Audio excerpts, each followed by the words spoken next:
Hey everyone, Ryan here at eTrailer. Today on our 2024 Ford Bronco, we're going to be showing you how to install the etrailer.com Universal Brake Controller Install Kit.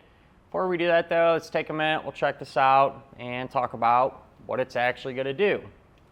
So for those of you whose Broncos didn't come equipped from the factory with a tow package and you're looking for a way to allow you to get a 7-way type connector and allow you to hook up a trailer brake controller without having to go to the dealer and get modules installed and programmed and all that.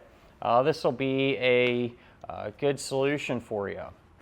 So this is going to come with your 7-way connector, some wiring, some ins and outs that will allow you to get all that stuff set up and be able to kind of go from there. Take your brake controller and some other parts to kind of put everything together and get everything working.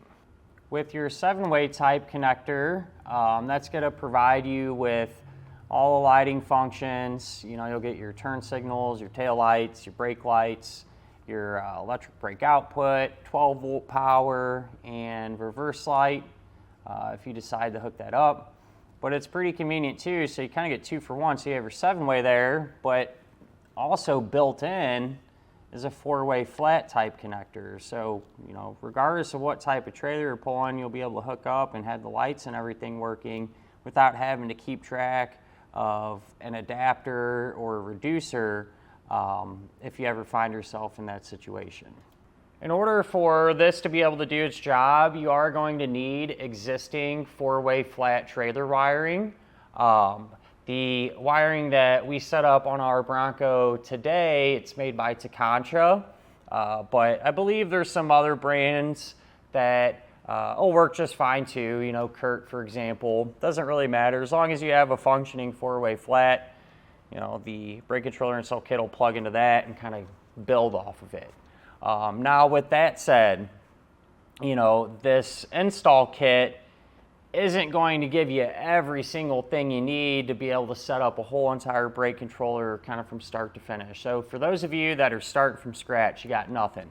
You'll need a 4-way flat kit, this install kit, your favorite trailer brake controller, as well as a stoplight switch to give the trailer brake controller the signal whenever you push your brake pedal down in your Bronco, telling it, hey, I'm pushing the brakes down. We need to send power to our trailer's brakes.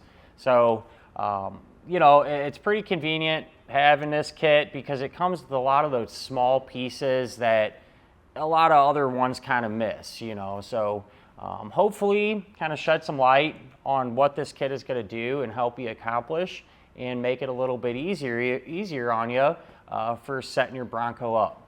Now, as far as the installation goes, it's not really that it's confusing by any means, but it's definitely time consuming. You know, a lot of wires to route from the back to the front. You got to run some from the engine bay, inside of the vehicle, but thankfully the Bronco, it has some big grommets that are easy to get to. It's pretty wide open under there, so it's definitely not the worst vehicle that I've done by any means, but set some time to the side to do this. Now, if this is something you don't even want to mess with, you can always use our dealer locator app to help you find a shop in your neighborhood that can set this up for you. But if you're going to do it yourself, hang around, we'll go ahead and get started on it now.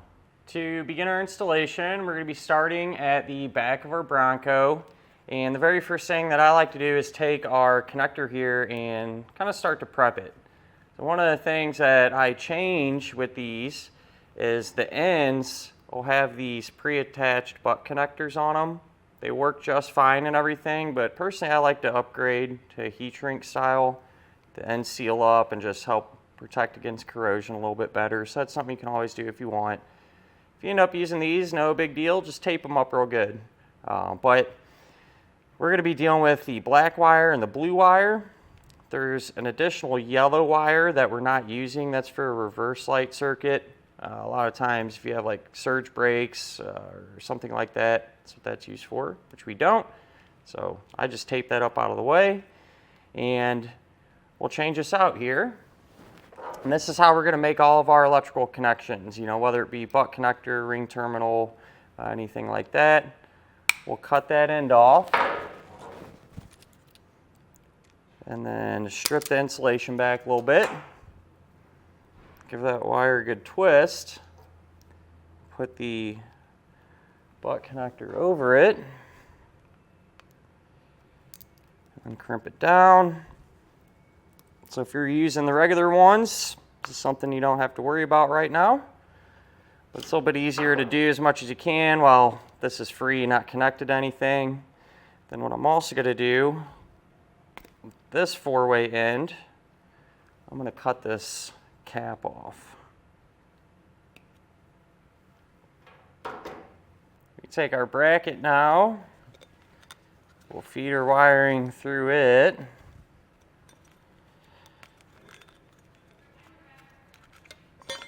And then I'm going to secure the 7-way to the bracket. So you just take one of these screws, and then on the back side, take a flat washer, a split lock washer, and a nut. I'll get all these started hand tight, and then we can come back with a Phillips head screwdriver and a 3/8 wrench or socket to snug them all down. I got our 7-way attached to the bracket, and then attach a bracket to our hitch just using a couple nuts and bolts. This hitch had a bracket already there to attach it to. Most of them do. If not, you can always use a no drill long bracket, attach it to your hitch, and that'll give you a good mounting point for this if that's something you run into. But we can start to kind of wire everything up now. So right here, this is our existing 4-pole wiring. All right, this kit's made by Taconcha, but whatever kit you got, you know, as long as your 4-way's working properly, it'll be fine. I'm going to cut that cap off. And then I like to take a little bit of dielectric grease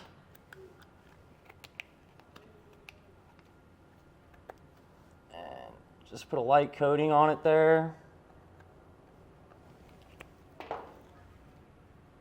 And this is going to plug into this portion of the 4-way, just like that. I turned this into a semi-permanent connection, I guess you could say. Once I plugged these in, I wrapped it up in electrical tape and put a zip tie around the 2 ends just so it don't come unplugged over time, you know. And then started to kind of hook up our wiring. So the kit's going to come with this big bundle of duplex wiring. And if you cut the gray portion off, that'll expose 2 wires in it, a black one and a white one. The black one you can hook up to the black wire coming out of the 7-way. That'll be for our 12-volt power. The blue one will go to the white, and that'll be our electric brake output. And so with these heat shrinks, after you make the connection, if you end up using these, you just come back with a heat source, and that'll seal up the ends.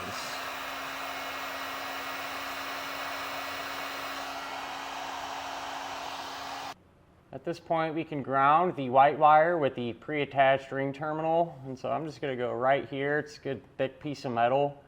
I did pre-drill a small hole, about an 1/8 inch in size, just to help the self-tapping screw run in and not get stripped out.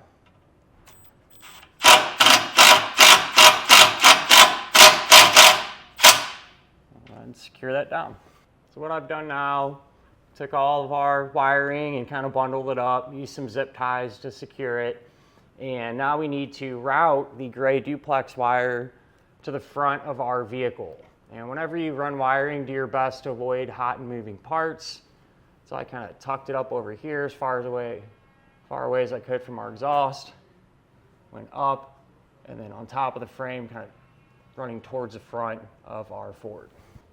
That wire just continues along the top of our frame. It's a little tricky to see up here with all these other parts, but runs along through there. And then at about this point, it goes up and over to the outside portion of our frame rail. Here's where the wire comes out, and just use zip ties every now and again to keep it secure. But it's just following this factory bundle of wire here. It kind of comes around like this, and then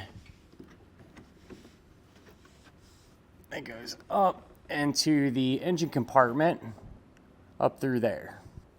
Under the hood now, on the driver's side up against the firewall, this is where our wiring came up. And what I did is I removed all that gray sheathing, right? The white wire is going to go inside of the cab, which we'll worry about in a second. For now, we'll just focus on the black wire in the duplex. That's going to get routed towards the front, so it's just kind of tucked up inside of our fuse block here, where it runs over and gets hooked up to our circuit breakers. All right, so I went ahead and set this up. Ideally, you want to mount these close to the battery. Not a ton of great spots here, so what I did is I took some angle. This is aluminum, just 1.5 inches, I believe, by 1.5 inches, maybe a 6-inch piece.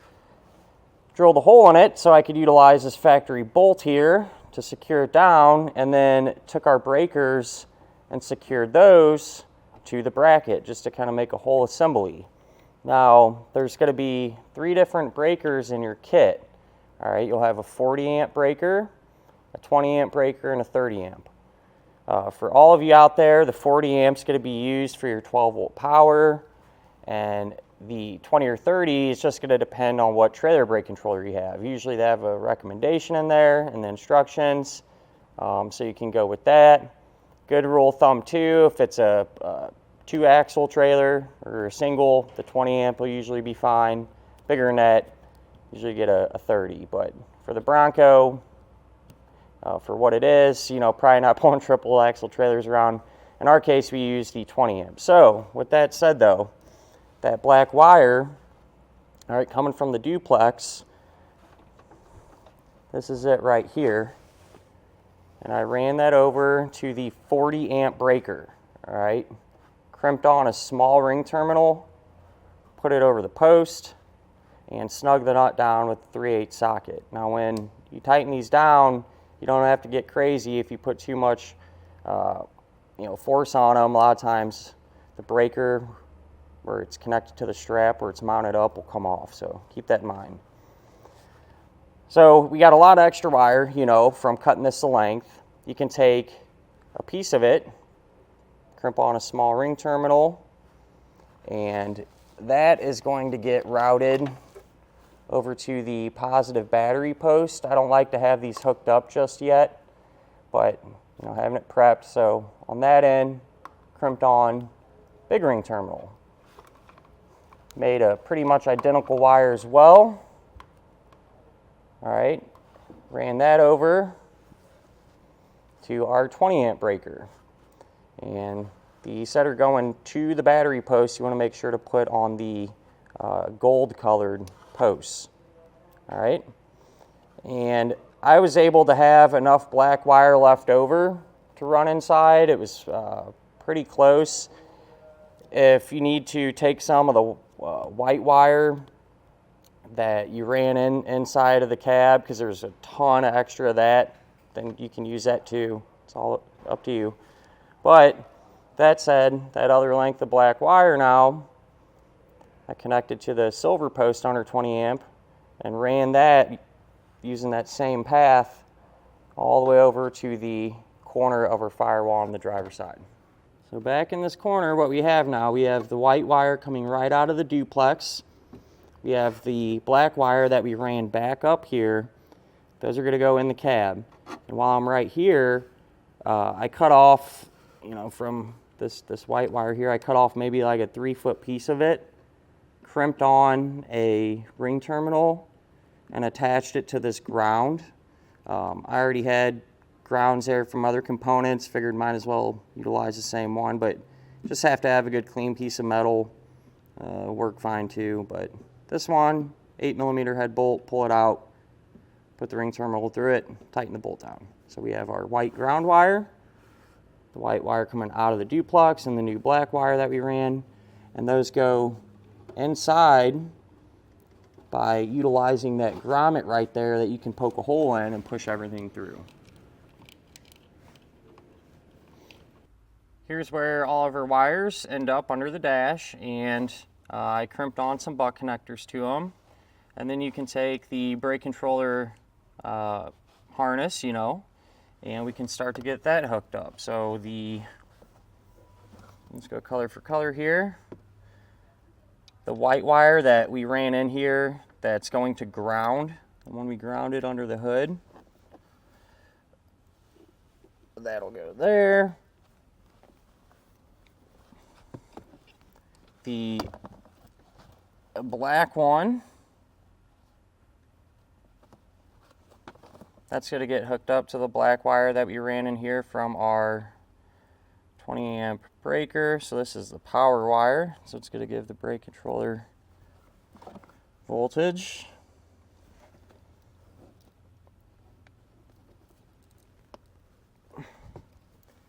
And then this remaining white wire, this is the one that's going all the way to the back to the 7-way.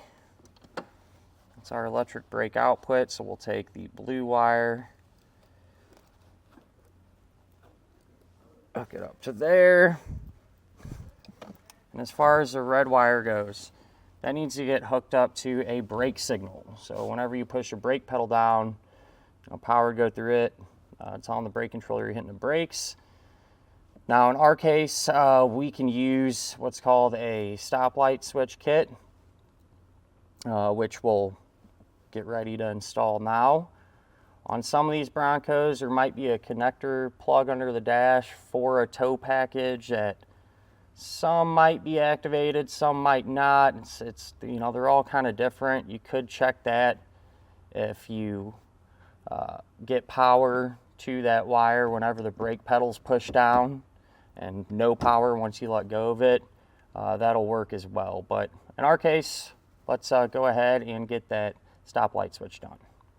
To begin our installation for our stoplight switch, we're going to be working under the dash, the driver's side of our Bronco. And what I like to do first is as much prep as possible. That way we can keep from having to go under the dash for as much time. So what I did, I took one of the wires, used a butt connector, and hooked up a red wire here. They give you a red and a green wire. This one eventually I'll probably extend longer and run it to the battery under the hood. And this one we can just take the other wire that they give you, it's this green one, and hook it up. And so the way that you're going to make electrical connections, it'll be the same.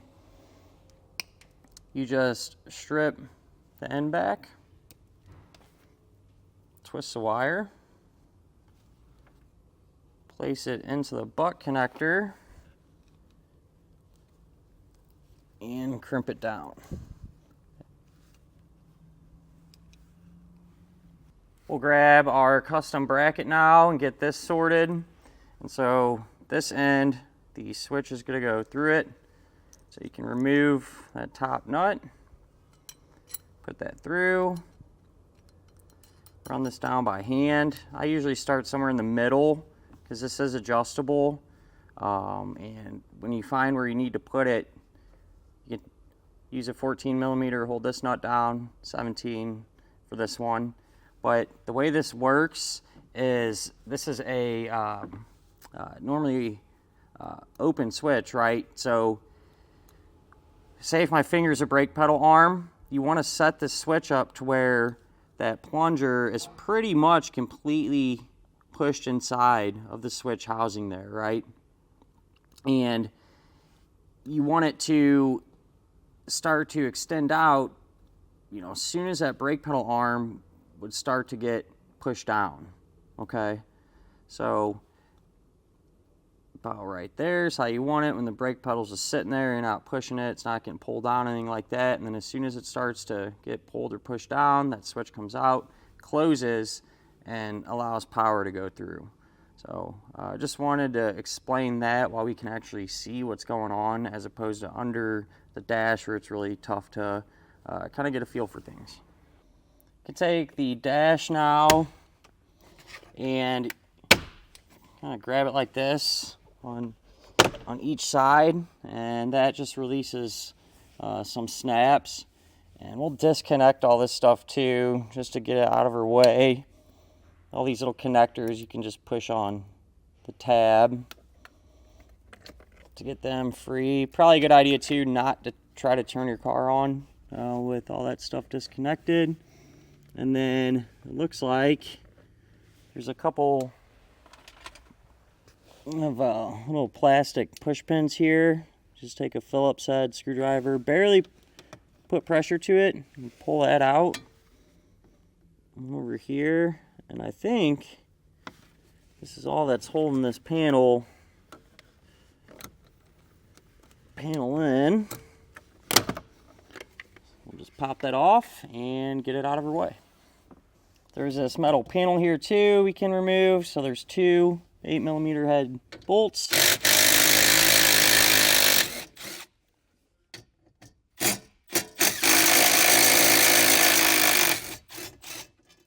Pop them out, and this will just lift off and we can get it out of our way. I want to mention too, first time doing one of these switches on the Bronco, I plugged this stuff back in, even though I didn't touch anything, I hit the ignition or push the pedals or nothing, it started kind of yelling at me saying parking brake, function limited, something along those lines. So I plugged this back in, turned the key on, went away, all good there. So I'm just gonna leave it plugged in for now. So just something that I thought was worth sharing if that happens to you. I was able to get the stoplight switch mounted up and everything, and what you mount it to, there's a factory bracket that runs down in the dash, and there's two holes already there in the bracket. So you just line up the switch bracket with it, take the included hardware, make sure that the switch is actually hitting the brake pedal arm like we talked about earlier, and tighten everything down and adjust it. You might have to kind of bend the bracket a little bit left or right to get everything to line up. That's pretty normal. But yeah, now that this is set and everything, we finished getting it all wired up. I got our wires hooked up, and red one is going to the red wire that we have running under the hood and the engine compartment to get hooked up to power. And our green one here, since we have a couple things going on here, using a supplemental braking system for the vehicle to get tow behind a motorhome, and since we're doing our trailer brake controller, the green one goes to our supplemental braking system's monitor light to give it a brake signal, but I also used this green one just to tie off of it for our trailer brake controller. So that'll provide us with the stoplight switch, or the stoplight signal for us. Moving under the hood, that red wire coming off of our switch, like I said, it runs to battery power. I have this hooked up to a fuse holder that you will need to get separately. The stoplight switch does come with the fuse tap, but honestly, it's not very compatible with this particular vehicle.